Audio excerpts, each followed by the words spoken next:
Hola, buen día para todos y todas. Voy a hacer una breve presentación de la Red Interamericana de Estudios de Familia y Parentesco para quienes no nos conocen. Eh, Nosotros tenemos como antecedente el sexto Congreso de la Asociación Latinoamericana de Antropología, que se realizó en noviembre de 2020. Ahí fue donde surgió la idea de crear esta red. Y posteriormente creamos un grupo de trabajo que se llama Familia y Parentesco en América Latina, Prácticas y Lógicas Culturales, que se aprobó por esta asociación en agosto de 2020. Las instituciones que participan aquí en esta red es la Universidad Iberoamericana en la Ciudad de México, la Universidad de la Frontera de Chile, los Centros de Estudios de Investigaciones Laborales CEIL, CONICET en Argentina, la Universidad Nacional de Río Negro, la sede atlántica en Argentina, el sector de la Universidad Nacional de Jujuy en Argentina, el Colegio de la Frontera Sur, Unidad San Cristóbal de las Casas Chiapas en México, la Universidad de Oriente Contramestre Cuba, el Centro Regional del Noreste, perdón, Universidad de la República de Uruguay, Centro Loyola de La Habana, Cuba y el Instituto Nacional de los Pueblos. Aquí ustedes pueden ver las sesiones que hemos tenido hasta el momento, 2021, 2022, 2023, y esta es la 27ª sesión que se titula Parentesco en los Andes, nuevas posibilidades para viejos problemas. Está a cargo de Pablo Sendón, que es del CONICET en Argentina. De esta sesión vamos a tener una sesión de seguimiento que es el 21 de marzo. Los horarios es de la Ciudad de México a las 12 horas, Perú, Colombia 13 horas, Chile 14 horas y Argentina a las 15 horas. Los esperamos, les vamos a mandar una liga a quienes están inscritos en esta sesión para que nos puedan.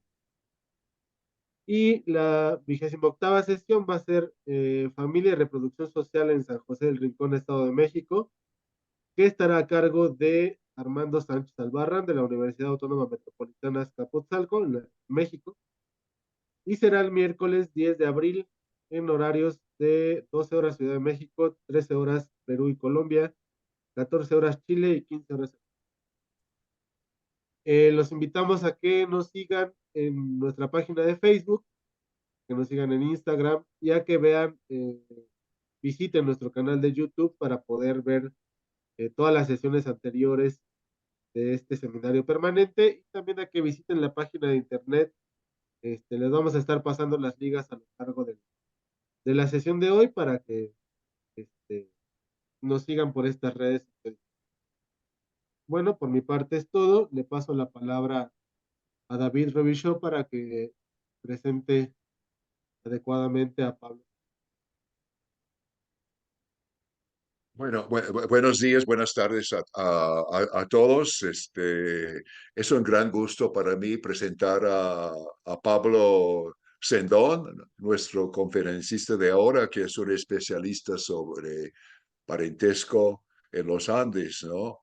Pablo es licenciado en Ciencias Antropológicas de la Universidad de Buenos Aires, es magíster en Antropología de la Universidad Nacional Mayor de San Marcos en Lima y doctor por la Universidad de Buenos Aires en Antropología, ¿no?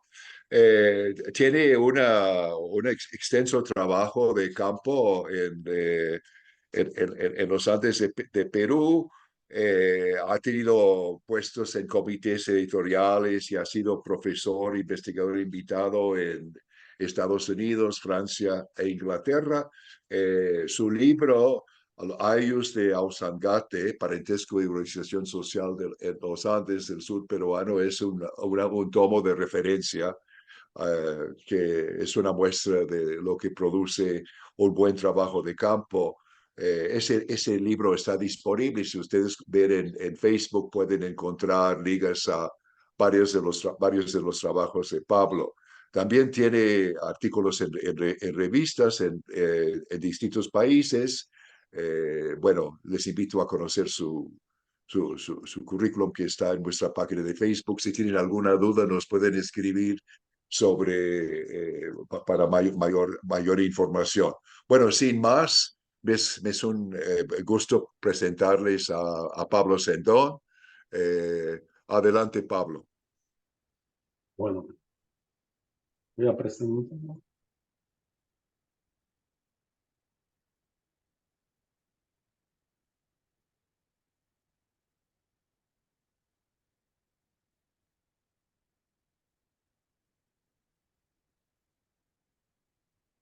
¿Se ve, David, la, la presentación en pantalla completa? Se ve, se ve, se ve. Sí. Sí, Bueno, perfecto. perfecto. Bueno, muchas gracias David por la invitación. Es realmente un gusto y un honor poder compartir parte de mi trabajo con ustedes. Y antes que nada, quiero decir dos cosas. El título de la conferencia, si bien es cierto, refleja en su totalidad el contenido de la charla que voy a presentar ante ustedes en esta tarde, es un título que se le ocurrió a David y que de alguna manera, entre comillas, ¿no?, esconde el título original de un trabajo que estaba en preparación y que es y que por esas cuestiones del destino salió publicado el día de ayer, literalmente, online. De modo que, si bien de alguna manera va a resultar redundante lo que voy a compartir con ustedes, porque paradójicamente ya salió publicado, no es menos satisfactorio el hecho de que pueda comentarlo con ustedes. En todo caso, si algo no se entiende, queda fuera de lugar o necesita mayor detenimiento, pueden remitirse al trabajo que ahora está disponible. Y una última aclaración antes de ir de lleno a lo que tengo que compartir con ustedes. Este trabajo, si bien es personal, es el resultado de un trabajo en equipo con el que venimos trabajando temáticas afines, en parte, a las que voy a exponer con ustedes. Bueno, sin más, vuelvo a agradecer la invitación cursada y la posibilidad de compartir esto que voy a hacer que voy a compartir con ustedes en esta tarde.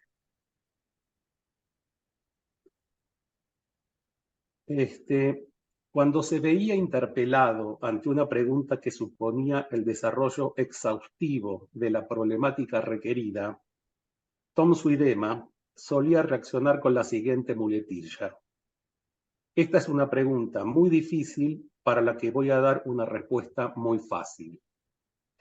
Lejos de querer emular al antropólogo holandés, me permito parafrasearlo con el fin de ofrecerle el debido homenaje.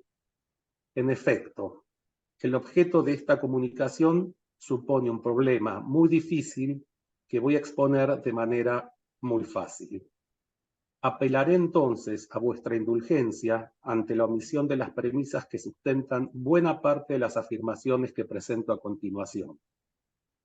Entonces, mi objetivo consiste en presentar un brevísimo balance de los estudios antropológicos sobre parentesco en los Andes, y me refiero con esto a los estudios de parentesco sobre poblaciones indígenas de las así llamadas tierras altas de los Andes centrales y meridionales, a la luz de algunos resultados significativos de una investigación en curso relativa a la constitución del Ayllu andino, tal y como es posible identificarlo entre poblaciones campesino-indígenas y quechua-hablantes contemporáneas del sur de los Andes peruanos, a través del prisma que ofrecen herramientas computacionales. Subsidiariamente, destacaré algunas características sobresalientes de los estudios en cuestión, no tanto con ánimos de cuestionar lo realizado en el pasado, que ha sido mucho y de excepcional calidad, como de contribuir desde la misma investigación antropológica con la reflexión sobre una parte de la historia de la antropología en los Andes acerca de las materias discutidas. El Ayllu, unidad de base parental plausible de ser vinculada en términos generales tanto al CID de Robert Lowy o al DEM de George Murdoch, me animaría a decir también al Calpulli, mexicano o mesoamericano, pero todo eso abriría una pista de discusión en sí misma. Digo, el Ayllu consiste en agrupaciones de individuos emparentados entre sí que ocupan y se reparten un territorio común. El aylio en este sentido es sinónimo de parentesco, y así lo ha sido desde que los primeros lexicógrafos registraron el término hacia fines del siglo XVI y comienzos del siglo XVII en calidad de parcialidad, genealogía, linaje, casta, familia y también parentesco. Eso no es todo. Entre las décadas de 1880 y 1980, los estudios sobre aylio, parentesco y organización social se constituyeron en una verdadera columna vertebral de la antropología dedicada al área andina. Ahora bien, estos estudios no surgieron ex nihilo, sino desde que sus inicios fueron permeables a aquellos otros que se fueron desarrollando en Europa y los Estados Unidos, dentro de los cuales los dedicados a la sociedad inca alcanzaron los más altos grados de sofisticación teórica y ejercieron a su vez una perenne influencia en las diferentes generaciones de antropólogos que se enfrentaron a problemáticas afines, tanto en el campo como en el gabinete.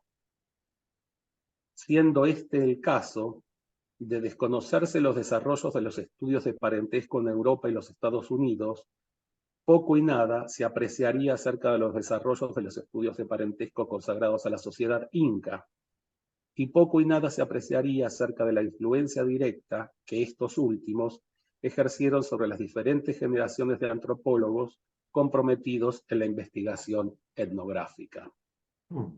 Veamos esto a vuelo de pájaro. La influencia que sistemas de consanguinidad y afinidad de la familia humana de Lewis Morgan ejerció sobre las ideas de Heinrich Kuno en lo que puede considerarse el primer estudio antropológico dedicado a la tribu o a la gens de los incas, y a través de él en las primeras generaciones de antropólogos andinistas fundamentalmente agrupadas en torno al segundo volumen del Handbook of South American Indians de 1946, es de la misma tesitura que la que supo ejercer la antropología social británica en el modelo estatal de la sociedad inca de John Victor Murray, y a través de él en las etnografías de los antropólogos de la siguiente generación.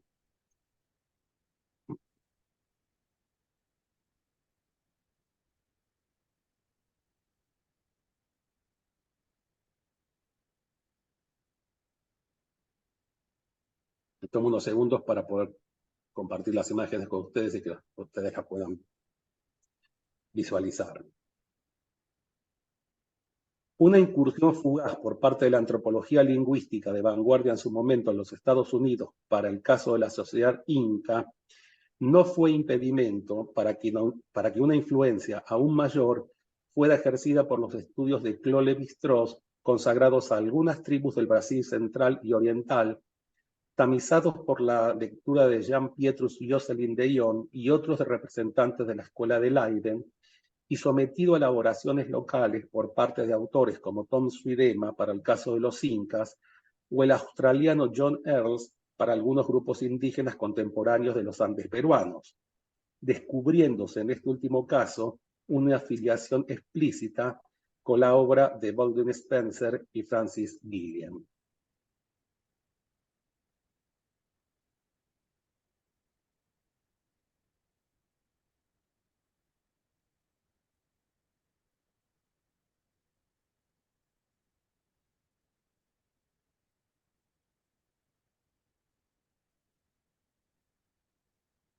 Por si esto fuera poco, para dejar sentado por complejo este extenso juego de influencias transatlánticas y transcontinentales, y estoy haciendo caso mismo aquí de las contribuciones de los estudiosos japoneses,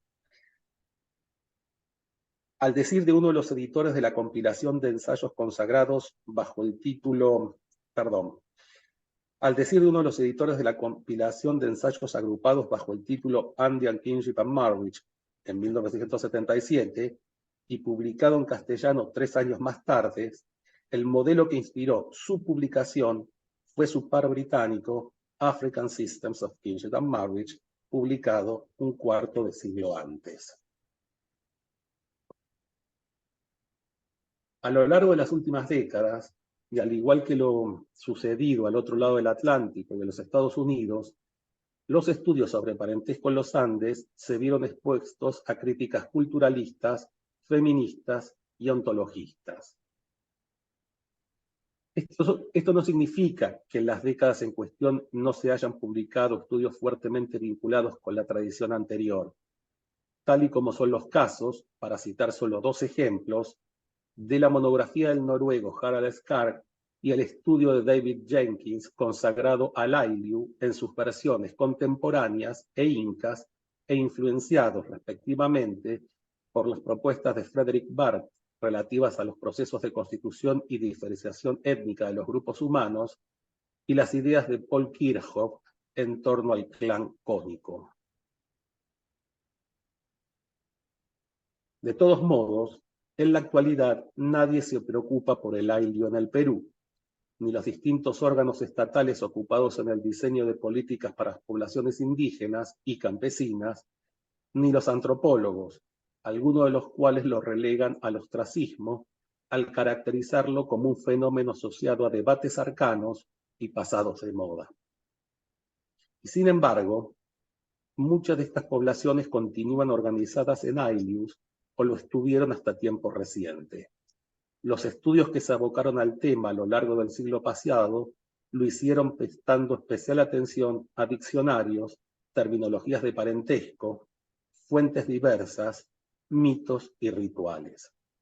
Los resultados más contundentes de aquellos consagrados al análisis de la sociedad inca redundaron en los modelos de organización parental, hawaiano, cariera, dravidiano, aranda, unilineal, bilateral, segmentario, corporado, etc., e intercambio matrimonial restringido, generalizado, matrilateral, patrilateral, etc., altamente hipotéticos, que fueron identificados de manera parcial y problemática en la casuística contemporánea.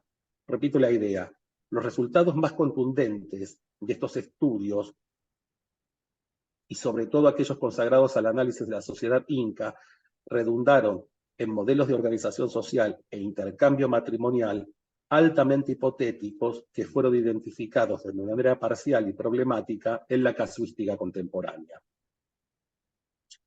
Información genealógica adicional de peso cuantitativo que resulte de la encuesta etnográfica en el terreno, del análisis sistemático de fuentes, fundamentalmente parroquiales, leídas en clave genealógica, o de una combinatoria de ambas, es relativamente escasa o nula.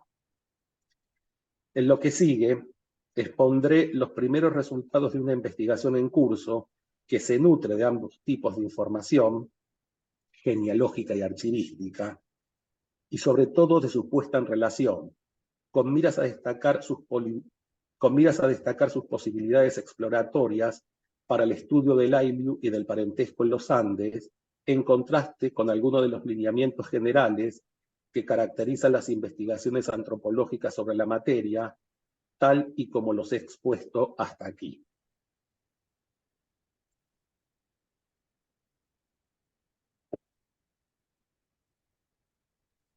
En la actualidad, el Perú se encuentra políticamente dividido en departamentos, provincias, distritos, y en las zonas rurales del sur del país, estos últimos están divididos en comunidades reconocidas como tales por el Estado desde la década de 1920. Hasta el tercer cuarto del siglo XIX, los distritos en cuestión, llamados repartimientos, estaban divididos en ayllus de número y composición variable, como lo atestiguan diversas fuentes de la época, en particular los censos de población tributaria, que se remontan hasta mediados de la década de 1820. Políticamente, el distrito de Marcapata pertenece a la provincia de Quispicanchi del departamento de Cusco.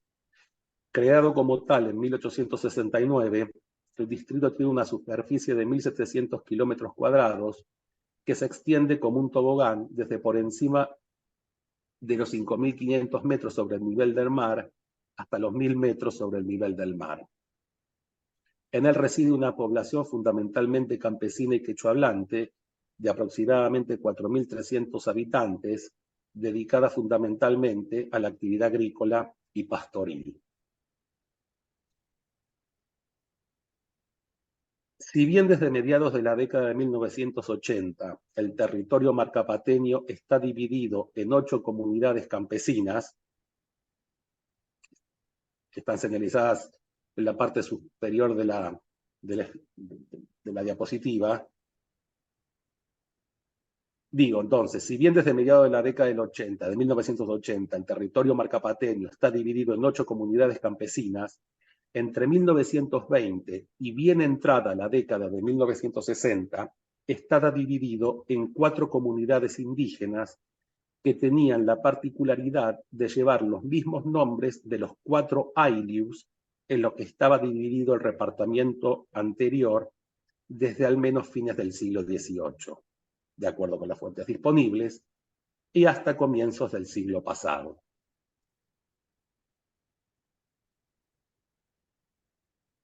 Los nombres de estos 4 aylus, devenidos en la fecha del periodo que señalé, son Collana, Sahuancay, Pulca y Collasuyo. Nuevamente, los nombres de estos aylus son Collana, Sahuancay, Pulca y Collasuyo, y ellos son los depositarios de los respectivos 4 santos patrones del pueblo, así como de los 4 apus, montañas o dioses tutelares que rodean la capital distrital. Efectivamente, los aylus son los depositarios de los santos patrones San Francisco, Collana Capas, Virgen Purificada y Virgen Concebida, y de los apus Pachatuzán, Piñuta, Sacsayhuamán y Hualhuayán.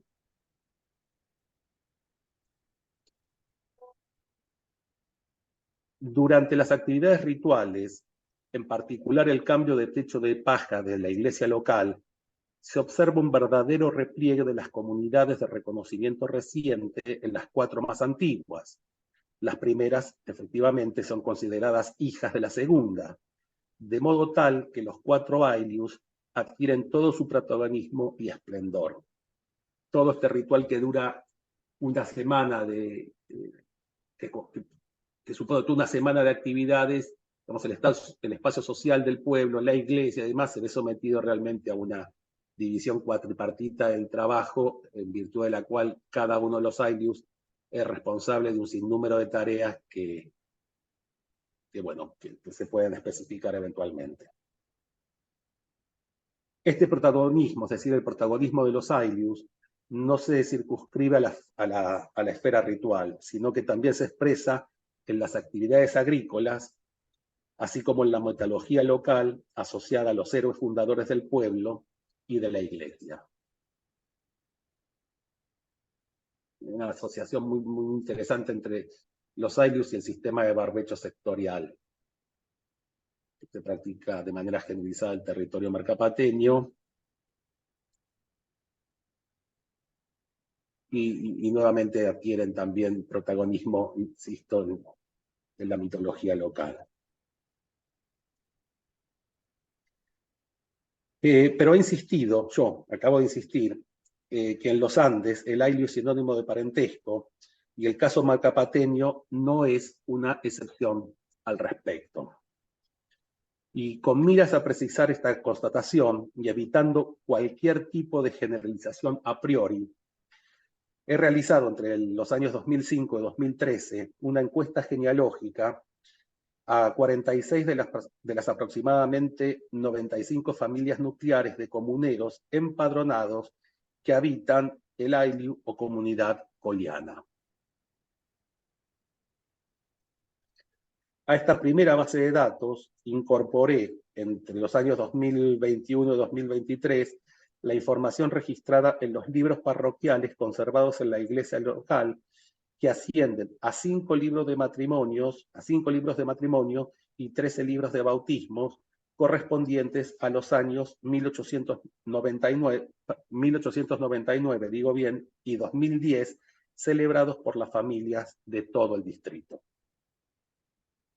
El resultado de esta labor es una base de datos, entiendo, triplemente excepcional para el estudio antropológico del ayllu y el parentesco en los Andes, por su volumen cuantitativo, porque combina de manera directa información etnográfica con información archivística y por el rango temporal que contempla, mediados por lo menos del siglo XIX hasta la actualidad. Existen bases de datos importantes desde el punto de vista cuantitativo, aunque no son tantas, procedentes de registros parroquiales o fuentes similares, mayoritariamente elaboradas por historiadores o etnohistoriadores. A diferencia de la que presento a continuación, se trata de bases correspondientes al periodo virreinal que no fueron sometidas a un análisis genealógico que apunte a identificar el mismo componente, es decir, genealógico, en las fuentes en cuestión, con miras a poner en relación unos y otros y lograr una lectura en la larga duración.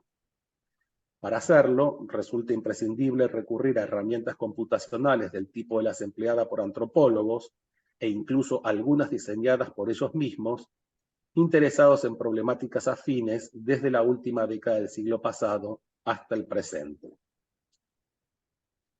Las eventuales virtudes cualitativas de la base, cuyas características elementales presento de inmediato, surgirán quizás de ellas, del empleo de estas herramientas.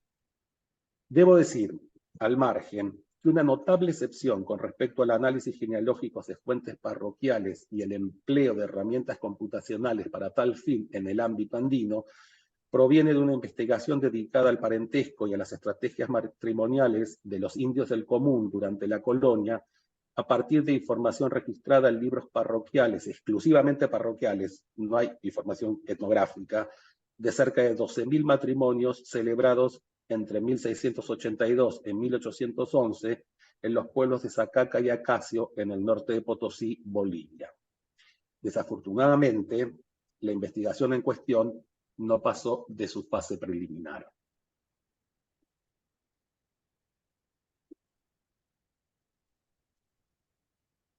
La base de datos marcapateña asciende a un total de 19.363 individuos.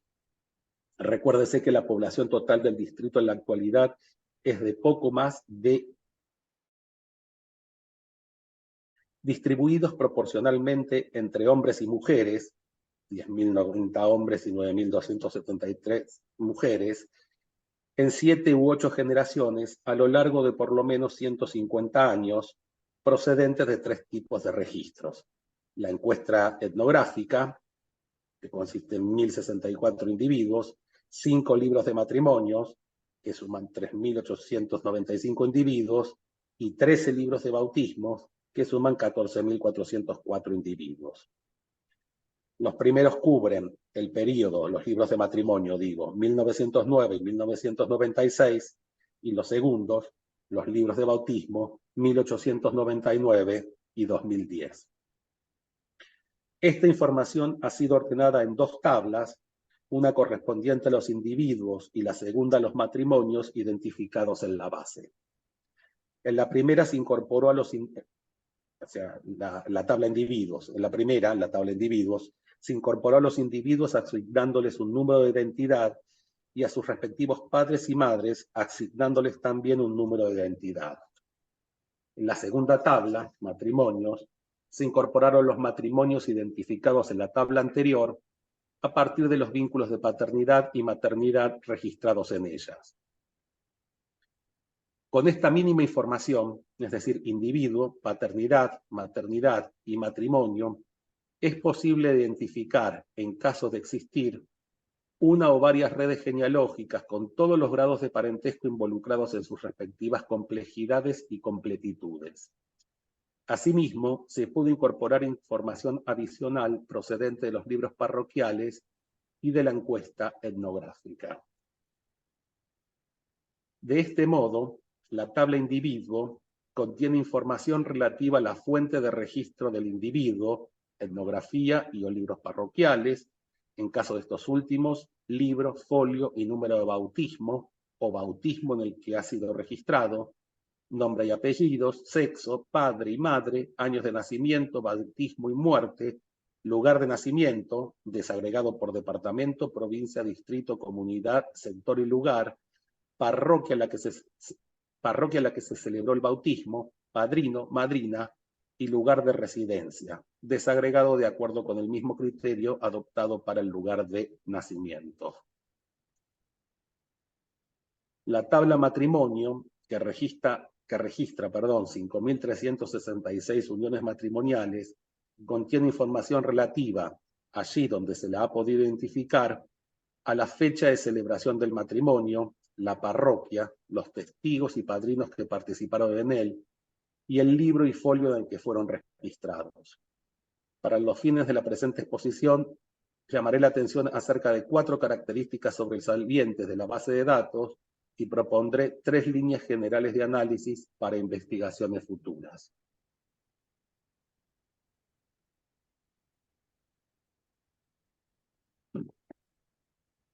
En primer lugar, destaca la alta participación de los individuos en los 3 tipos de registros, en particular en los libros parroquiales y más particularmente en los libros de bautismo. Desde el punto de vista de los individuos, 19.363, 351 participan en los 3 tipos de registro, etnografía, matrimonio, bautismo, 12 en los 2 primeros, 515 en el primero y el tercero, 2.976 en los 2 últimos, 186 solo en la etnografía, 1.341 solo en los matrimonios y 13.982 solo en los bautismos.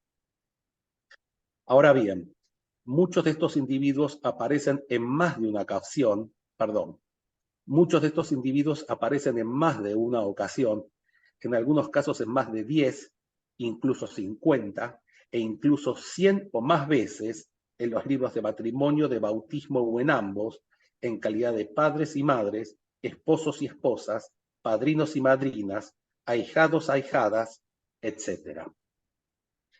Desde esta perspectiva, es decir, la de los registros, estos ascienden a 44.515 y se desagregan en 1.064 registros etnográficos, 7.589 registros matrimoniales y 35.862 registros bautismales. En resumen, la base de datos marcapateña asciende a un total de 19.363 individuos registrados en 44.515 ocasiones en las fuentes etnográficas y parroquiales. En este universo total se han podido identificar, junto con las relaciones de matrimonio, 5.366, 22.060 relaciones de filiación y 7.435 vínculos de parentesco espiritual.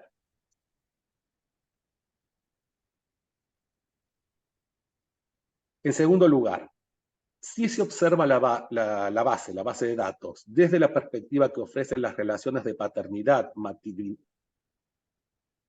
en segundo lugar, si se observa la base desde la perspectiva que ofrecen las relaciones de paternidad, maternidad y matrimonio, es posible identificar una serie de conjuntos que llamaré, siguiendo a los autores que acuñaron el término para tal fin, componentes.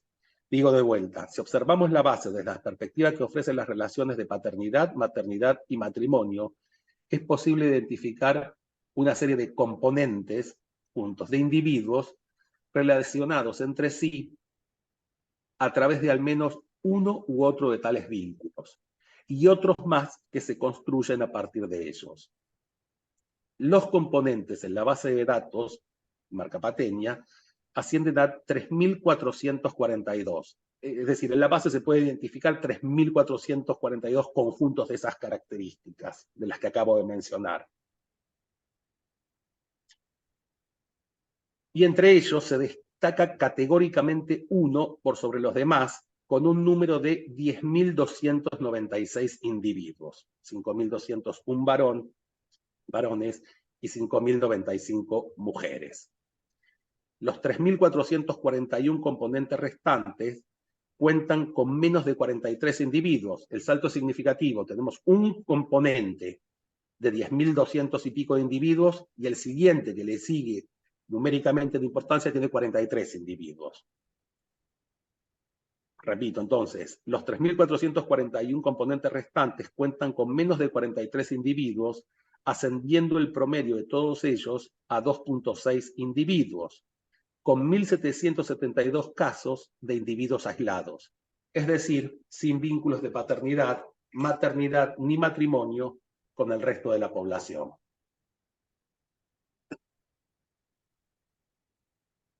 Desde la perspectiva, entonces, que ofrece el componente número 1, el de 10.296 individuos, desde la perspectiva que ofrece este componente, cada uno de los individuos que constituye el 53% de la población registrada en la fuente, está conectado genealógicamente con al menos otro individuo del mismo componente o está emparentado con él en algún grado según los términos definidos por la base de datos. Y aquí sí entramos nuevamente en el terreno del ILUE desde la perspectiva que ofrece el parentesco. Independientemente del hecho de si el conjunto total de las conexiones o de los emparentamientos en los términos definidos en la base puedan o deban ser considerados como efectivamente relaciones o vínculos de parentesco entre los marcapaterios. Una cosa es conectividad genealógica y otra cosa es relación de parentesco en la práctica. De todas maneras, de una fuente de 19.000 individuos, el 53% de ellos, esos 10.200 individuos, tienen la particularidad de estar conectados genealógicamente entre sí.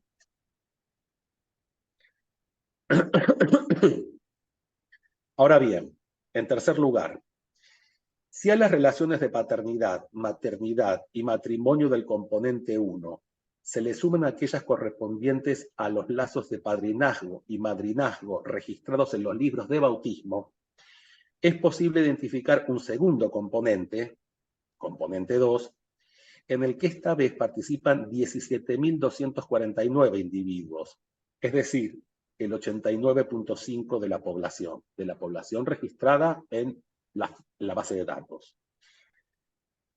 Teniendo en mente la última salvedad del párrafo anterior, es decir, que conectividad genealógica no redunda en relación de parentesco, teniendo en mente esta última salvedad, aquello que en la literatura recibe el nombre de parentesco espiritual parece detentar entre los marcapateños un lugar al menos tan preponderante como el de las relaciones de paternidad, maternidad y alianza, y todas aquellas otras derivadas de ella, de modo tal que cualquier incursión en torno del ILUE desde una perspectiva del parentesco no solo debe tener en cuenta las relaciones de parentesco, entre comillas, sino también las de parentesco espiritual, entre comillas. Esto se ve reforzado a propósito de la siguiente constatación. Si al componente 1 se le restan los individuos que o bien no están casados o bien no tienen hijos, es decir, los solteros y en términos generales los niños, es posible aislar un tercer componente que asciende a 5.202 individuos, es decir, el 26.8% de la población. Y si a este último componente se le suman los padrinos y madrinas registrados en los libros de bautismo, el mismo asciende a 9.805 individuos, el componente 4.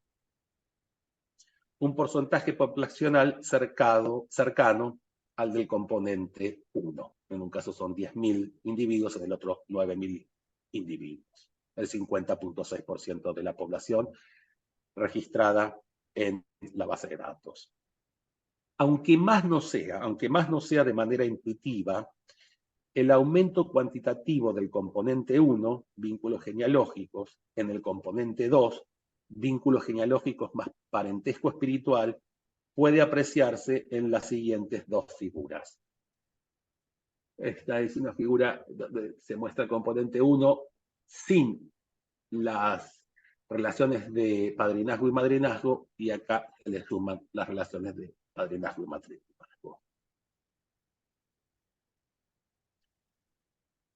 En cuarto lugar, de los 5.366 matrimonios registrados en la base de datos, apenas 21, consisten en uniones entre parientes consanguíneos del tipo de las deducidas en los modelos ideados a lo largo del pasado siglo para describir y explicar el ILUE andino, ya sea en su faceta inca o posterior, y muy pocos de ellos se condicen genealógicamente con aquellas otras predicadas en los usos en los susodichos modelos. Es decir, en una base de datos de 19.000 individuos con un componente, un conjunto de individuos que están emparejados entre sí, que suman 10.296 individuos, apenas 21 de las uniones registradas, 5.366, remiten muy laxamente a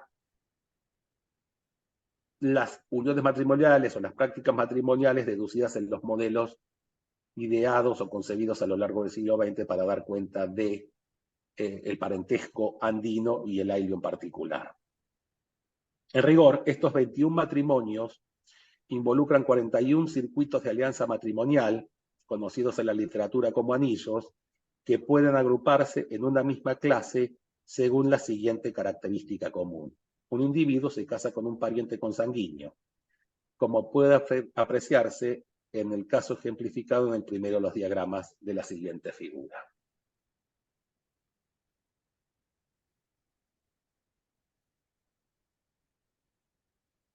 Ahora bien, un segundo grupo de matrimonios, que suman 675, involucran 3.601 circuitos de alianza matrimonial que también pueden agruparse en una misma clase en virtud de la siguiente característica común. Un individuo se casa de la misma manera en que lo ha hecho un pariente consanguíneo. Es el segundo diagrama de la figura que acabo de señalar. Sin embargo, la inmensa mayoría de los matrimonios celebrados por los marcapateños en el siglo y medio y quizás más que contemplan las fuentes, 1823 matrimonios, involucran 184.790 circuitos de alianza matrimonial que conforman una misma clase en virtud de compartir la siguiente característica común. Un individuo se casa como lo ha hecho un afín. Y es el tercer diagrama de la figura. La mayoría de los matrimonios registrados en la base de datos se ordenan en torno a esta figura o a propósito de, se conforman en torno a este anillo, como lo llaman, insisto, los autores que idearon y desarrollaron las herramientas informáticas para poder aislar tales fenómenos, es decir, circuitos matrimoniales. Es decir, existe un patrón numéricamente sobresaliente de alianza matrimonial en el interior del universo contemplado, que además de merecer ser inspeccionado con el mayor de los cuidados posibles, se encuentra bastante lejos de los modelos ideados por la antropología a lo largo del siglo pasado para abordar temas afines. La mayoría de estos modelos postularon el matrimonio sistemático entre parientes consanguíneos, generalmente entre un tipo o clase de primos, a lo largo de las generaciones, cosa que carece de todo tipo de peso estadístico en el caso marcapateño, así como también en los registros etnográficos contemporáneos para el caso del sur peruano y los Andes en general. Es en este único sentido cuantitativo, quiero subrayar esto, de este único sentido cuantitativo, entonces, los modelos en cuestión parecen resultar inútiles para enfrentar la problemática que propone buena parte, sino la mayoría de la población marcapateña, que, como también nos lo enseñan explícitamente los libros de bautismo, entre 1899 y 1950, la población marcapateña estaba explícitamente organizada en ailios.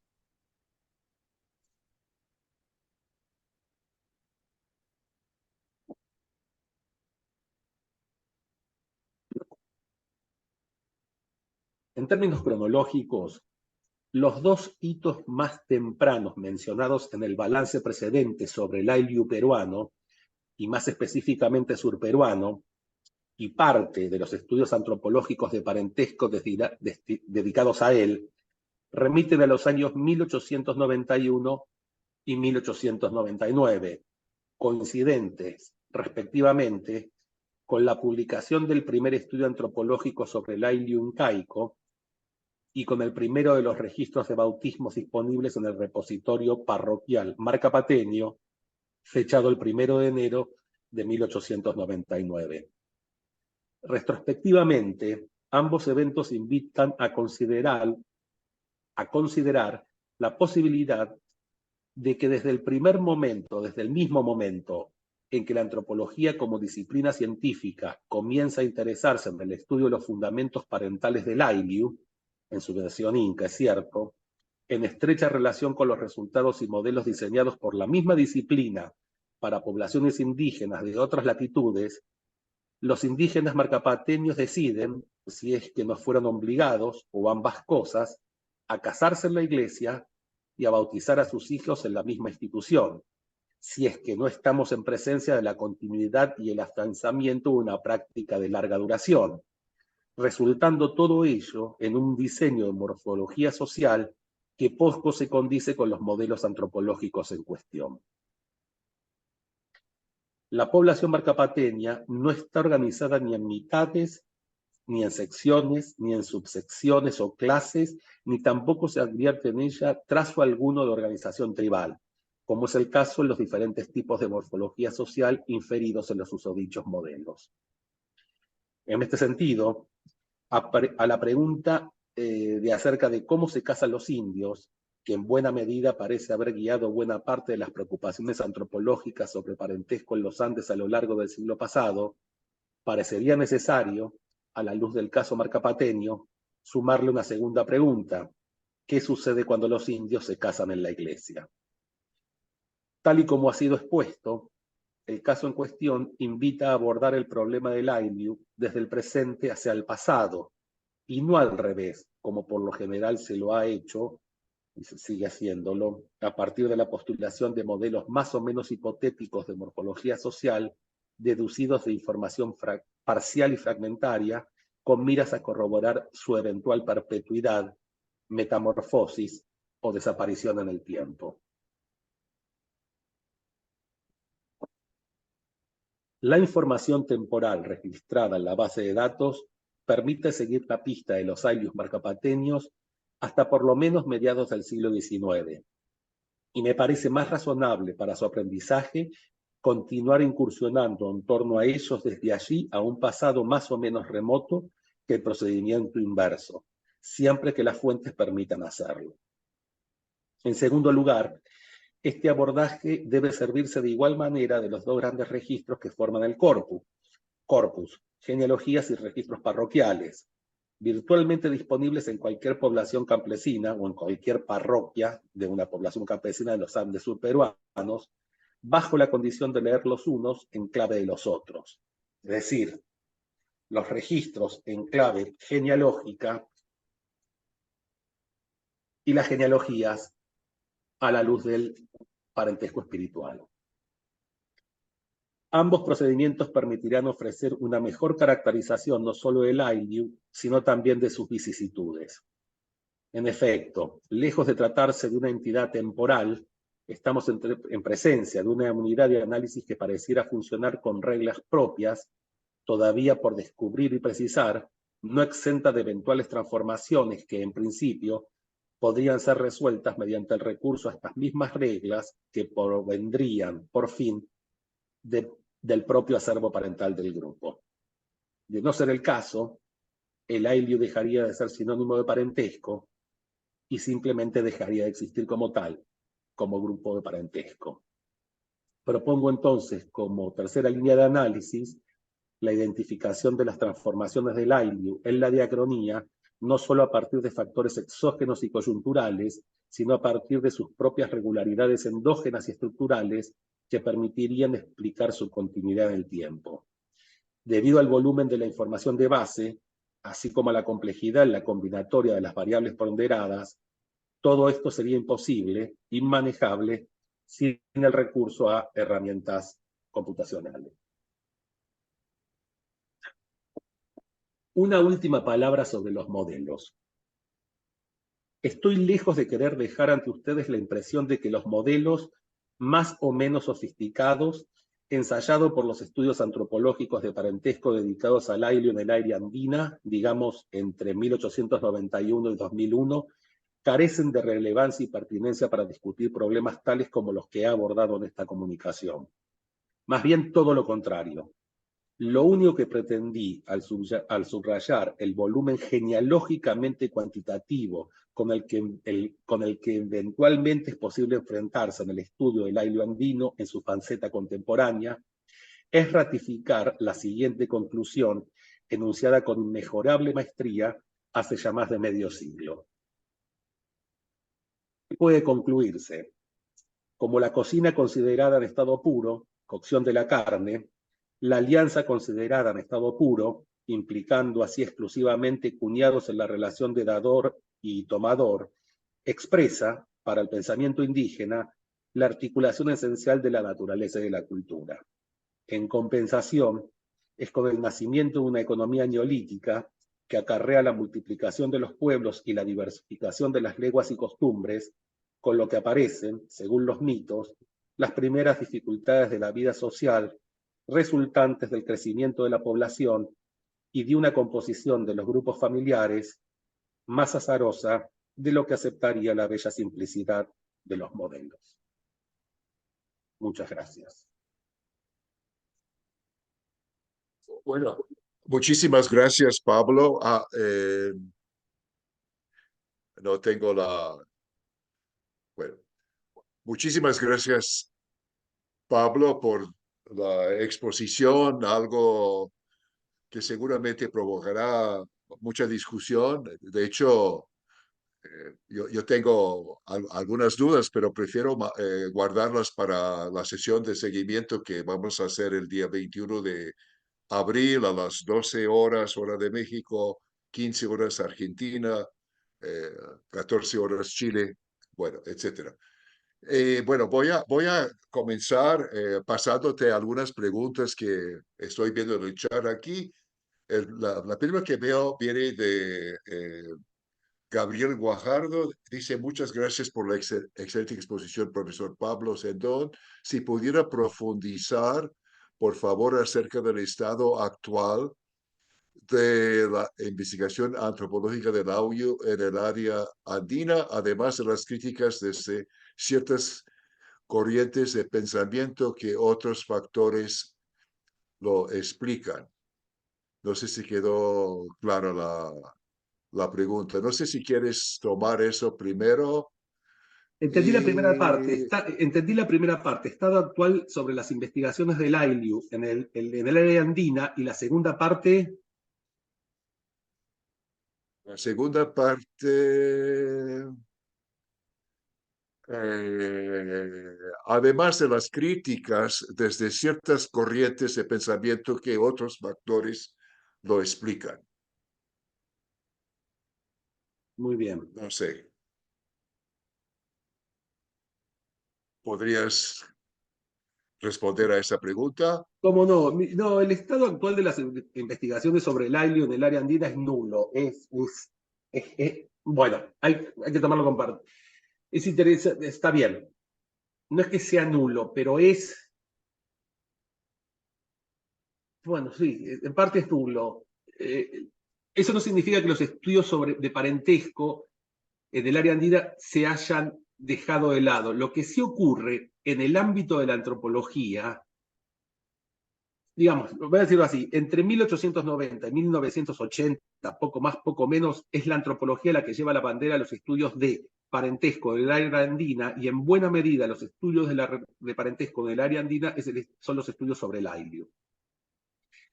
Ahora bien, desde la década de los 80 en adelante, parecen ser los historiadores, no en bloque, sino algunos historiadores, los que toman las postas y se interesan en estudios de parentesco en el área andina. Es decir, lo que era un atributo, digamos, de la antropología, empieza a ser dejado de lado por la antropología, debido fundamentalmente a las críticas culturalistas, feministas y ontologistas propias de la disciplina, y empieza a ser tomado por los historiadores siguiendo la tradición propia de los estudios antropológicos desarrollados en el área andina y otras latitudes, por supuesto, que es lo que viendo diciendo.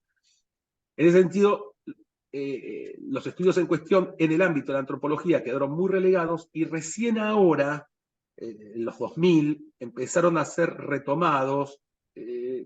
Hay toda una discusión en sí misma eso, a propósito, y no son muchos, ¿no? A propósito de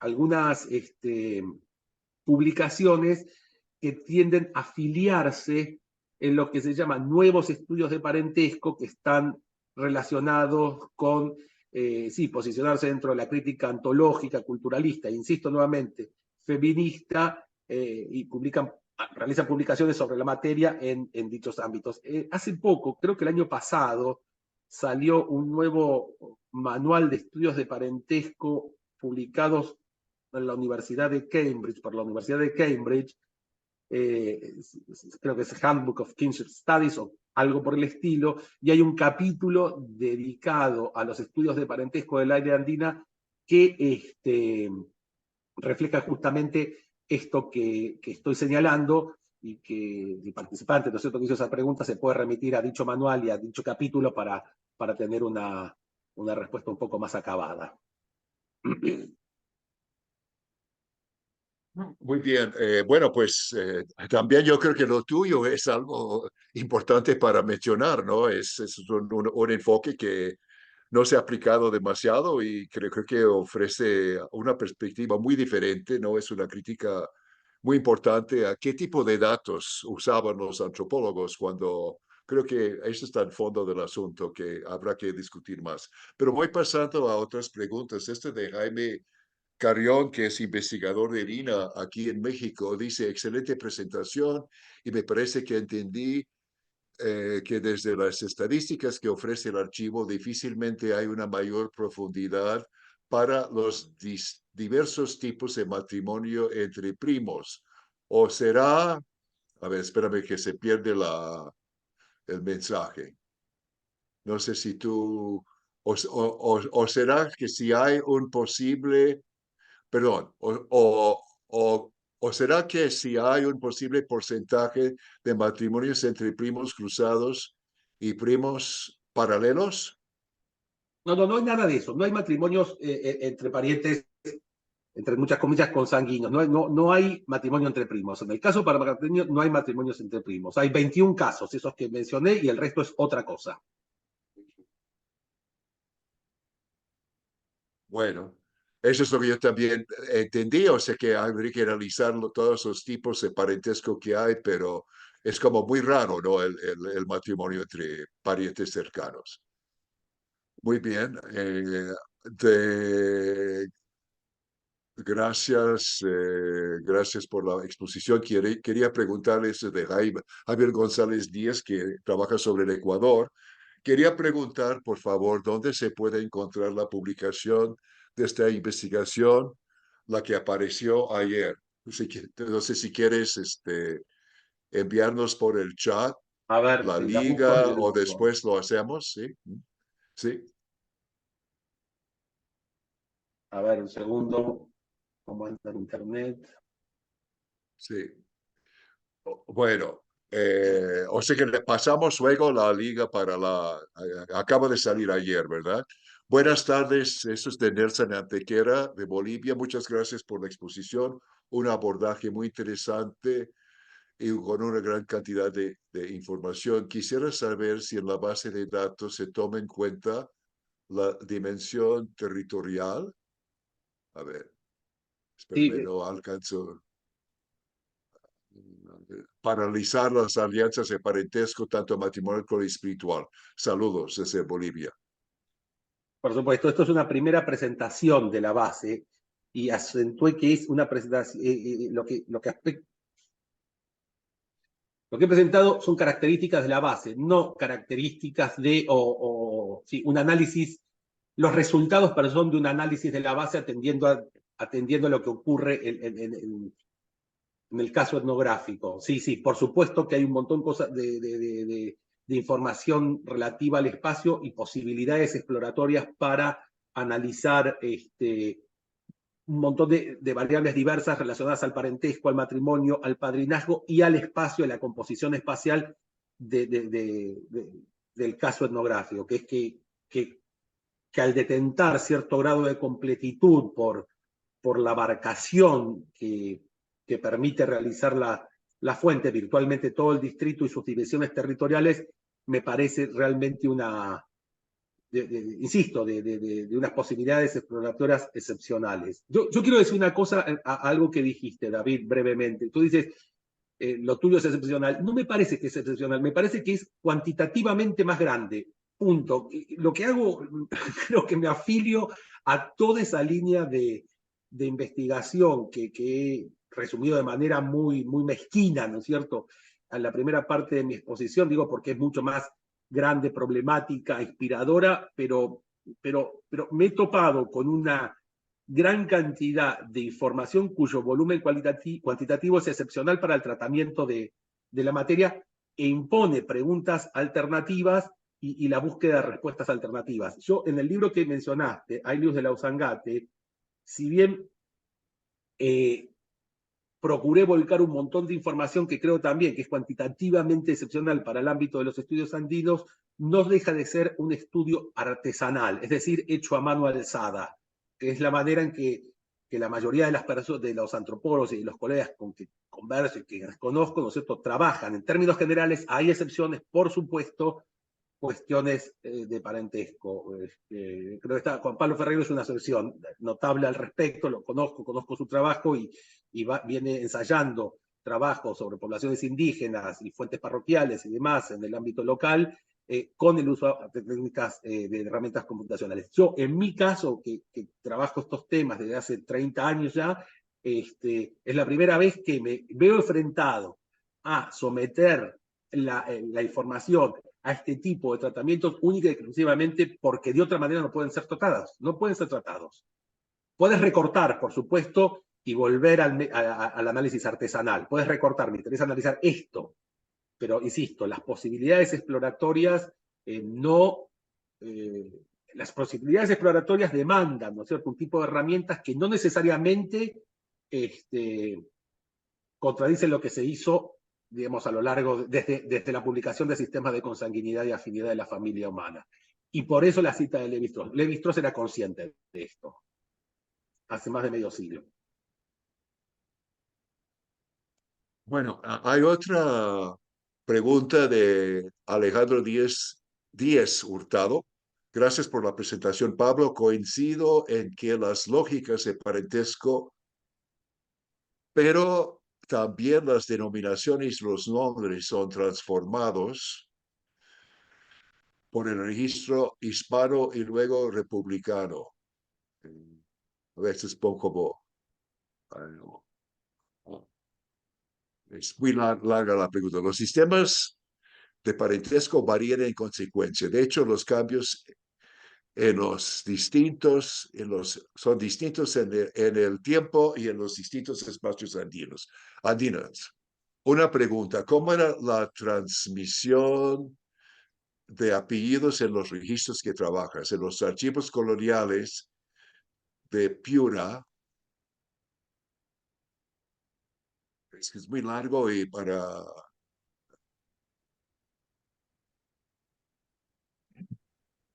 Quizás lo puede ver el propio Pablo, David, en el chat. Los archivos parroquiales, ya lo veo, los apellidos de los padres se reproducen desde mediados del siglo XVII, en tanto que nacieron en la misma región recién a fines del XVIII. El parentesco espiritual era tan importante que se transmitían también apellidos de los padrinos a los ahijados. Bueno, es fuera de la temporalidad, pero no sé si quisieras comentar algo de los apellidos, que es una cuestión que recurre entre los estudios de grupos indígenas. Pablo, gracias. La verdad no entendí bien la pregunta, pero podemos retomarla en otro momento de manera más personalizada el diálogo. Insisto nuevamente, esto es la primera publicación que hago de la base en cuestión, ¿no es cierto? Y ahora voy a ponerme a analizar la base. Sobre apellidos, no me puse a analizar específicamente el tema de la transmisión de los apellidos. En términos generales, una transmisión por el lado paterno, los apellidos, no me animaría a decir patrilineal. Sí hay transmisión materna y aparece de manera recurrente en la fuente cuando el padre no reconoce a sus hijos. Es la madre quien le da el apellido al hijo. Interesante la observación sobre el padrinazgo, lo voy a tomar en nota. Tema de la transmisión de apellido por parte de padrinos a hijados, voy a tomar nota al respecto, también como de manera exploratoria. Pero es un tema que no he trabajado, aún.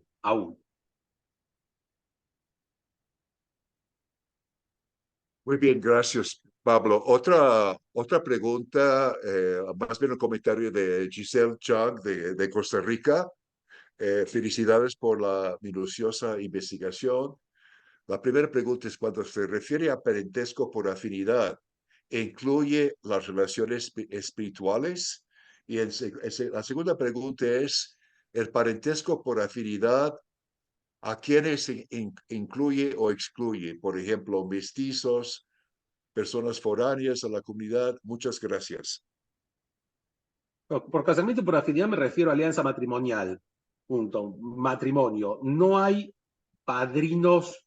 Está bien la pregunta, igual. En los libros marcapateños no se consigna. Bueno, en realidad sí, hay testigos de padrino. No hay padrinos de matrimonio, hay testigos, testigo 1 y testigo 2. Digo, hay dos tipos de testigos, pero que no son clasificados como, insisto, padrinos. Hay testigos de arte. Tendría que revisarlo en realidad. El padrinazgo tampoco es un tema que ve. Ahora sí hay no, hay padrinos de arras en realidad, sí, están altamente clasificados. En los libros de matrimonio hay padrinos de arras y testigos. Padrino de arras es el padrino que entrega las monedas. Es una costumbre que aparece ahí en la fotografía con la que ilustraste la presentación, David. Hay un plato donde hay monedas que se le dan a los novios al momento del matrimonio y los distintos participantes otorgan también monedas al momento de la presentación. Sí, hay padrinos, por relaciones, insisto, perdón, me enredé. De parentesco por afinidad me refiero a alianza matrimonial. Hay presencia de padrinazgo en el ámbito del matrimonio con respecto a estos padrinos de arras, gracias por la observación porque me hizo pensar en eso, no es algo que he estudiado hasta el momento. No sé si respondí la pregunta, pero me enredé en el medio, perdón. Perdón, lo que quiero decir es que cuando me refiero a padrinazgo y madrinazgo, son los padrinazgos y madrinazgos de niños nacidos y bautizados en la iglesia, es decir, son padrinos de bautismo. Punto. A eso me estaba refiriendo. No de matrimonio en este caso. Es algo que eventualmente debería pensar e incluir en futuras caracterizaciones de la base y demás. Muy bien. Luego viene un comentario, pregunta de Jorge Moreira de Chile, agradecido por la exposición, una consulta metodológica. ¿Es posible saber más del o los software para realizar las genealogías y los datos? Pregunto porque en mi tesis doctoral yo intenté hacer un análisis de este tipo en una comunidad andina en el norte de Chile, Socoroma específicamente, pero al no conocer programas específicos lo hice mediante programación en lenguaje Python, pero puede entenderse como un trabajo artesanal y hecho a la medida de mis datos. Me encantaría saber más de tu experiencia metodológica. Mira, hay varios programas para hacer analizar este tipo de cuestiones. Yo no soy experto en esto, pero trabajo con gente que le interesa eso. Es decir, trabajo con antropólogos que están interesados en la interfase antropología y ciencia de la computación. Fundamentalmente hay un grupo de gente, por eso dije al comienzo de esta charla, que si bien esta es una exposición individual, tiene trasfondo un grupo de trabajo con el que estamos realizando investigaciones de la misma tesitura, no similares, es decir, antropólogos interesados en parentesco, que utilizamos herramientas computacionales para resolver problemas y responder preguntas. En lo particular, soy un completo desconocedor de este tipo de herramientas en sí mismas, de su funcionamiento interno, pero sí las uso como eso, como herramientas.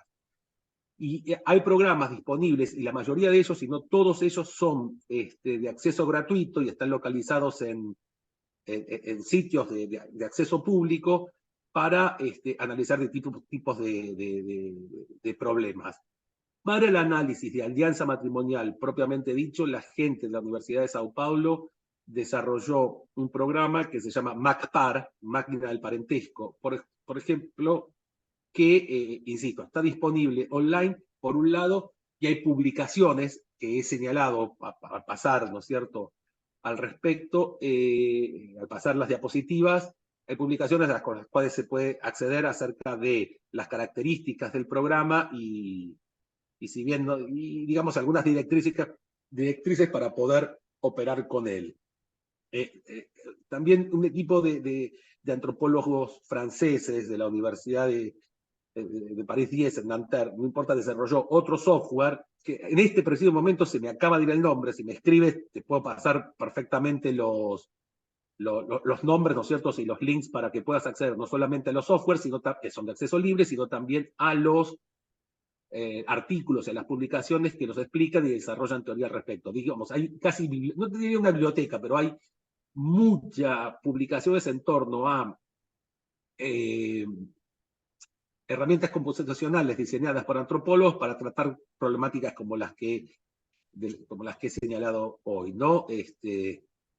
Conozco dos, fundamentalmente en Brasil y en París, y no me sorprendería que hubiese en otros lugares del mundo más, y después hay herramientas propiamente dichas para analizar bases de datos y redes sociales, es decir, que exceden, digamos, el ámbito del parentesco, es decir, y que son útiles para analizar o someter a consideración esto que he presentado yo. Pero que, insisto, no son software para analizar cuestiones de parentesco, sino que son software mucho más amplios, de los cuales pueden ser utilizados para analizar cuestiones como las que he presentado hoy. El PAGEC, por ejemplo, es un programa de conocimiento público, también de acceso gratuito, y de los cuales existen libros ya publicados sobre la materia para poder analizarlos y estudiar con ellos. Y qué sé yo, para base de datos en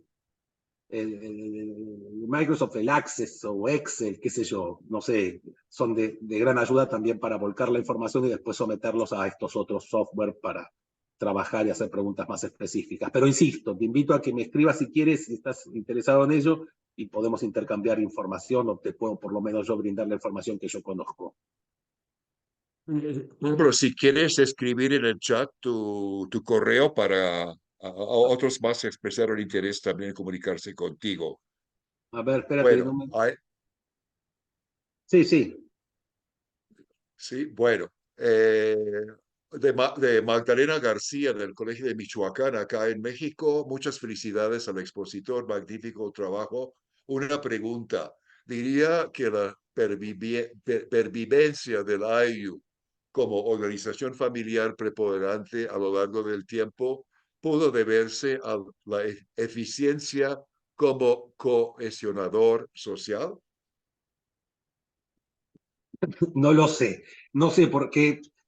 No sé por qué pervive, y no sé si en la actualidad pervive de la manera en que lo podemos aprender a lo largo de fuentes del siglo, sí, del siglo XX, del siglo pasado. No, no podría responder a esa pregunta, honestamente. Tendría que ensayar algún tipo de respuesta que excede mis posibilidades explicativas en este momento. Es interesante, pero no puedo, no tengo una respuesta. Lo siento verdaderamente, ¿eh? Muy bien, un comentario de Juan Pablo Ferreiro de Jujuy. Dice, sólida exposición y muy útil el relevamiento teórico con respecto a la transmisión de los apellidos a los ahijados. Esto era un dispositivo habitual desde el siglo XVI en la pura Argentina, en los casos en los que los ahijados eran indígenas y los padrinos españoles o mestizos. Durante el siglo XIX fue habitual en zonas serranas, tabacaleras y cañeras del noroeste argentino.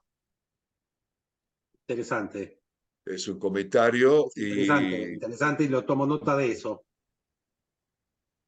Hice un yo comentario, vi perdón, comentario Yo vi en previo. registros de Alemania de los siglos XVII y XVIII que se usaba sistemáticamente llamar al hijado con el nombre, no el apellido del padrino, ¿no? Y las prácticas son como muy variadas y es un tema sobre el cual no sabemos mucho. Yo quisiera también mencionar que creo que lo muy interesante de tu investigación y tu presentación es que estás en el terreno de prácticas concretas, ¿no? Y muchos de los estudios de parentesco no se metieron en esto, no se metieron siquiera en lo que hacían las personas. Si pensamos en el famoso artículo sobre el método genealógico de Rivers, ¿no? Él nos está invitando a un nivel de ver las prácticas concretas, pero muchas veces encontramos terminologías de parentesco en abstracto, ¿no? Sin estar en las prácticas cotidianas en que hacen las personas. Entonces, creo que pocos antropólogos podrían decir que han documentado este tipo de información. Como mencionaste un momento, los historiadores comenzaron a ver esto. Y el diálogo entre antropólogos y historiadores, cuando venimos al terreno de archivos parroquiales, pues creo que hay mucho que hacer en ese camino, ¿no? Es lo que yo comentaría. No sé si hay algunas otras preguntas, comentarios eh, Está en del cuanto al chat. público, Javier o Pablo, tú quisieras agregar algo. Ah, bueno, algo de Mateo Ricalde de Mérida, Yucatán. Muy Ahí está el interesante acceso al artículo, investigación. perdón. Ahí puse el acceso al artículo. Ah, ok. Y acá mi correo. Esa es la liga. Ah, ok, a tu dirección. Ok. ¿En tu trabajo se presentó algún desafío de homonimia entre los registros? Sí, constantemente, constantemente. Y hay decisiones metodológicas que hay que inventar al respecto para tratar eso, pero de asientos. Imagínate una base de datos de 19.000 individuos, sí. Sí, no sé si asientos, pero de a decenas seguro. Y quizás de centenas también, pero sí. Tanto a nivel de los patronímicos como de los topónimos. Y eso hay que registrarlo al momento que escriba cosas. Que sí, son cuestiones de método y de decisiones que me parece importante dejar en el registro ante cualquier temática particular que decida trabajar. Porque esto es imposible trabajarlo en su conjunto, esto. Una pregunta al respecto. Cuando mencionabas que se les asigna un número a todos los individuos, ¿eso lo haces tú en el programa o lo hace automáticamente? Porque eso No, lo tendría hago que ver. yo, hay que desarrollar, eso lo vuelcas en una base de datos, insisto, en un Excel, en un Access, lo que quieras trabajar, y es muy artesanal esa parte, esa parte del trabajo. Es decir, O sea, mira, yo te cuento así, si te interesa, fundamentalmente es esto. Yo no pensaba trabajar estos temas ahora, porque cuando publiqué mi libro de parentesco ya estaba satisfecho, entre comillas. Después vino la pandemia, entonces dije, voy a empezar a ordenar mi base de información genealógica de Marcapata para escribir algo al respecto. Es decir, los 1064 individuos. Mis genealogías de Marcapata a los Rivers, que fueron preguntadas a los Rivers, pero in situ, logré identificar un conjunto de 1064 individuos, que en términos generales es el número con los que trabajan los antropólogos que estudian poblaciones indígenas en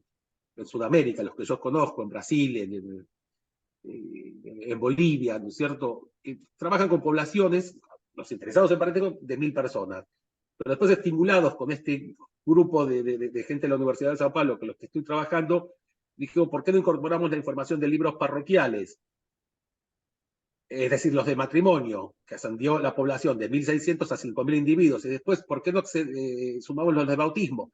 Bueno, fue una locura porque fue trabajar 1 año y medio, sino 2, en llenar una base de datos para después poder someterla a este tipo de análisis. Es decir, no solamente tuve que poner a mano y ingresar a mano los ID de cada uno de los individuos, sino también los nombres, los apellidos, sus padres, sus madres y un gran etcétera. hay por donde se trabaja la cuestión de la homonimia, ¿no? O sea, que tú decides si es el mismo o no es el mismo. Y me supongo también si viene de distinto IU, eso es un indicador, ¿no? Yo también vi eso con la cuestión de los barrios en los archivos parroquiales del 18, ante la homonimia, la falta de apellidos. Entonces, a veces el barrio, que es como lo que tradujeron como en algunos casos que había sido el Calpulli, ¿no? Eso ayudaba a identificar. Eh, a ver, hay otra última pregunta que viene ahí de Jorge Moreira. Por otra parte, quisiera comentar en tu trabajo, Pablo, que muestras con datos estadísticas tendencias de larga data. Y le digo porque en el caso de los estudios de comunidad del norte de Chile, se ha asumido con demasiada frecuencia que existe un modelo de parentesco operando, pero no se presentan datos que permitan corroborarlo. Es decir, se asume un modelo, pero con poco sustento, y por eso tiene mucho sentido lo que dijiste al final, que se debe pensar desde tiempos contemporáneos mirando al pasado. Para mí ha sido genial escucharte porque ayuda a comprender algunos elementos de mi propio estudio. No sé si quisieras Muchas gracias, genial, responder. esa es la idea, estoy de acuerdo y eventualmente creo conocer el modelo en cuestión y con una colega de Chile hemos publicado un artículo, no con este volumen de datos, pero que creemos que con datos que aportan un modelo alternativo al que sugiere el colega. Eso se puede también, está en una revista online americana de la Universidad de California que se llama Kinship, o sea, parentesco en inglés. Pueden poner Sendón Kinship, Sendón Manríquez Kinship, y puedes acceder a un artículo, no sobre antropología, ¿cómo se llama? Un artículo más clásico, si se quiere, hecho de manera artesanal, a mano alzada, pero que de alguna manera se relaciona con esto que venimos hablando. Así que te invito a leerlo si quieres. Salió hace 2 años, o sí, 2021, 20, no me acuerdo. Pero... Yo creo que tus publicaciones todas están en academia.edu, ¿no? Y colocamos algunas ligas en la Ok, página de Facebook donde pueden encontrar eso, ¿no? Sí. ok. Esta Bueno, última yo liga creo que que colocaste, Pablo, no está activa, pero igual si ya está disponible en los buscadores, se puede La buscar de esa última, manera. la liga que mandé no está activa. Bueno, no, si le das Después te clic la allí paso, Javier. Después te la paso y la la compartes con el compartimos. grupo. Te la mando por Sí, mail y la pases con el grupo, ¿sí? perfecto, perfecto. Bueno, yo creo que la base de lo tuyo realmente es una crítica devastadora a todo, ¿no? No, no, no estoy de acuerdo. Ya me lo dijiste eso, pero no estoy de acuerdo. No. Bueno, es que revelas una serie de pistas falsas y que la gente nunca se preocupó. Bueno, ¿qué hace la gente, no? Sí. Eso lo sacas sacando genealogías, ¿no? Y muchas genealogías. Y también lo que hace la gente también está asentado en más o menos fielmente en algunos registros que hay, ¿no? Que están a la mano para los antropólogos. Además, muchos de esos están ahora en línea, ¿no? Por lo de los mormones que han Sí, hecho, de sí. modo que es un material disponible que no ha sido suficientemente aprovechado, ¿no? La suerte tuya es de poder encontrar el registro contemporáneo y haber tú interactuado con esa gente. Y entonces encuentras cuestiones que lo que encontramos es que los antropólogos andaban discutiendo cosas con conceptos que venían de otra parte, que eran los términos y no se metían a ver, bueno, lo que hace la gente. Yo creo que hay una cuestión en los estudios de parentesco que hay que tomar eso en cuenta, ¿no? Pero de todas maneras, lo otro también existe, la terminología existe, digamos, las terminologías existen, los modelos existen, la gente también piensa con modelos, es cuestión de buscar un equilibrio, un sereno equilibrio, diría yo, un sereno equilibrio entre una cosa y otra. Habías Ujú. dicho algo que me daba el pie, esto, imagínate, al momento de llenar esta base de datos, imagínate si hubiese terminado de llenar la base de datos y en lugar de que el 50% de los miembros estuviesen emparentados, el 5% estaban emparentados, o el 2%, hubiese sido un trabajo en balde, o sea, digo, acá no pasa nada, o sea, o pasa otra cosa, pero con la esperanza de estudiar parentesco, si llegas a una base de datos de 20.000 individuos y ninguno está emparentado entre sí, la verdad que parentesco no puedo estudiar. Podría estudiar otra cosa, pero no eso, familia y parentesco. Pero yo dije algo recién, tú dijiste algo recién que me hizo pensar en esto, que ya lo había escrito en un trabajo en el que estoy, valga la redundancia, trabajando ahora. Tú dijiste la posibilidad de combinar la información etnográfica con la información archivística y relacionarla, ¿no?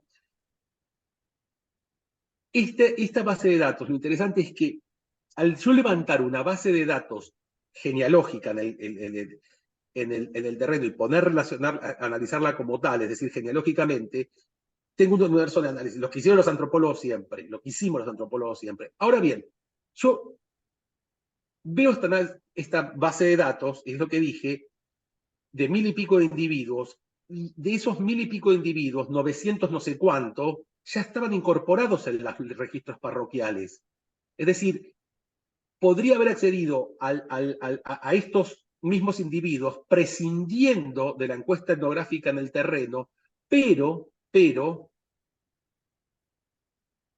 perdón, y eventualmente si sometía, como lo dice, la base de datos a un análisis genealógico como el que desarrollé, podría haber identificado las mismas relaciones que identifiqué prescindiendo, insisto, de esto. Es decir, como que si de 1.000 individuos, 900 y pico, ya están metidos en la encuesta, en los libros parroquiales, es como que la encuesta etnográfica se funde, literalmente se funde en ellos.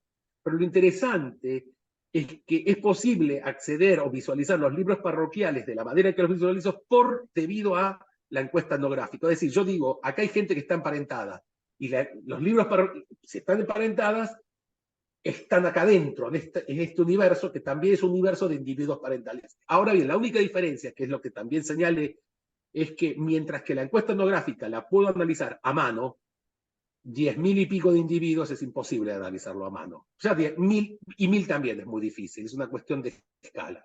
No sé si se entendió lo que quise decir, pero que espero que cuando publique lo que vaya a publicar al respecto sea más claro que lo desordenado que estuve ahora. Perdón.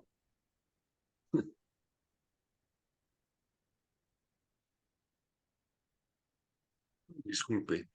Bueno, no sé si hay algún otro comentario o pregunta.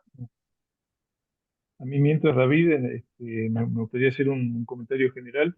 Hay muchos en la audiencia, Pablo, que muchos compañeros, colegas de Mesoamérica, del área mesoamericana, y creo que estamos ante una oportunidad extraordinaria de poder reflexionar en torno a esta categoría, digamos, del contexto de mesoamericano. Esperemos que podamos avanzar en esa dirección. Y bueno, ya ha habido algunos avances al respecto, pero me parece una oportunidad extraordinaria y quería dejarlo sentado. Por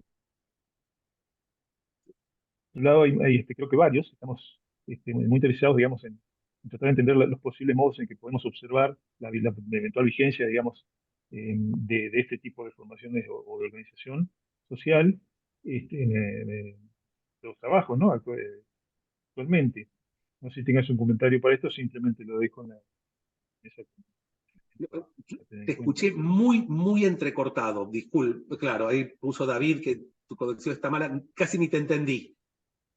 Perdón, Bueno, tal vez favorezca, perdón, porque tenía ganas. pero capaz favorezca, A pero lo no, mejor te decía. escribes tu comentario, Javier, porque no sé, Ok, se escuchó.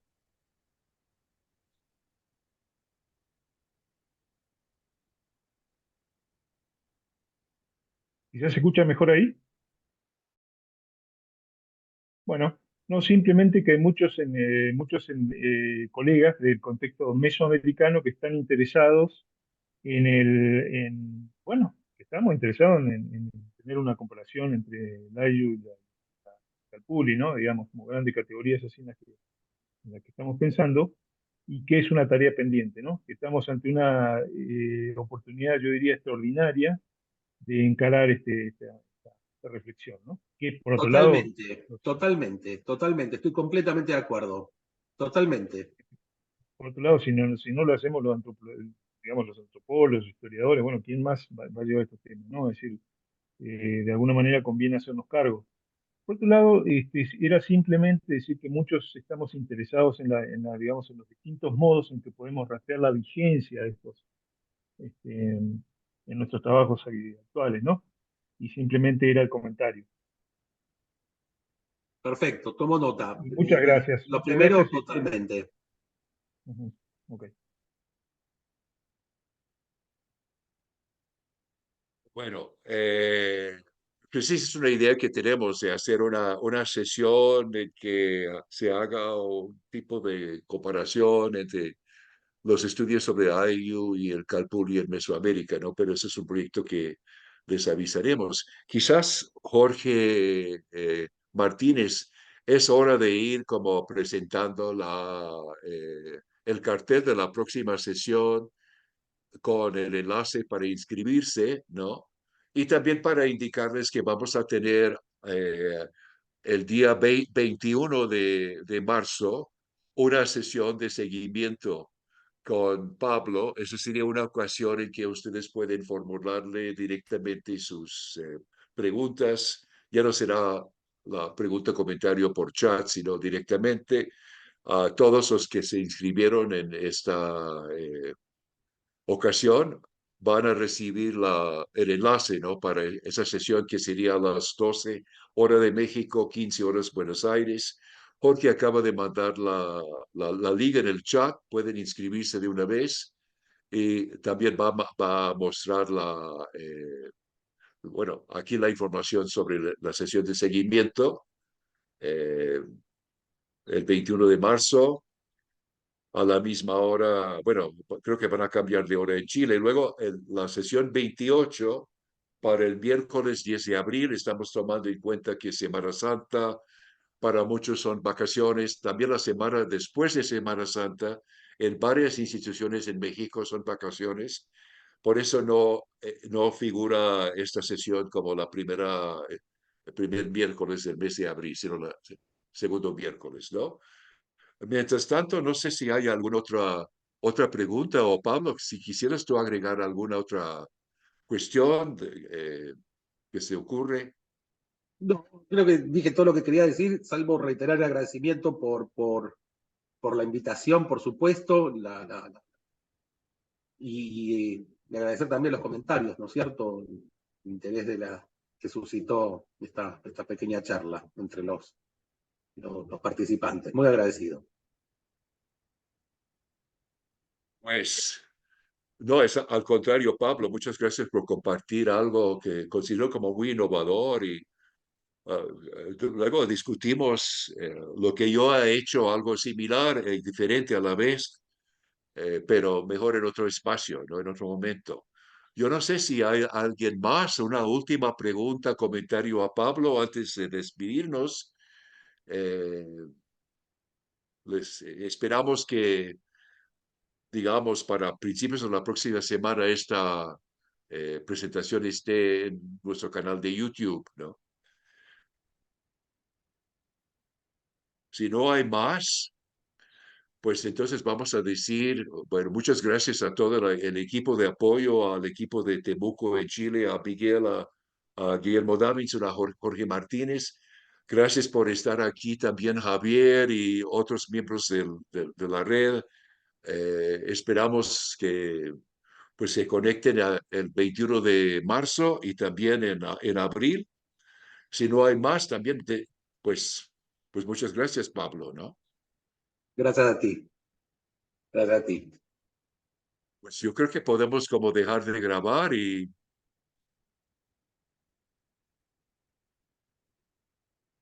Miguel, sigue ahí.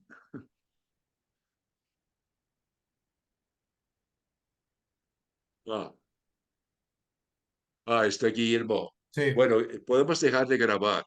ok. Muchas gracias.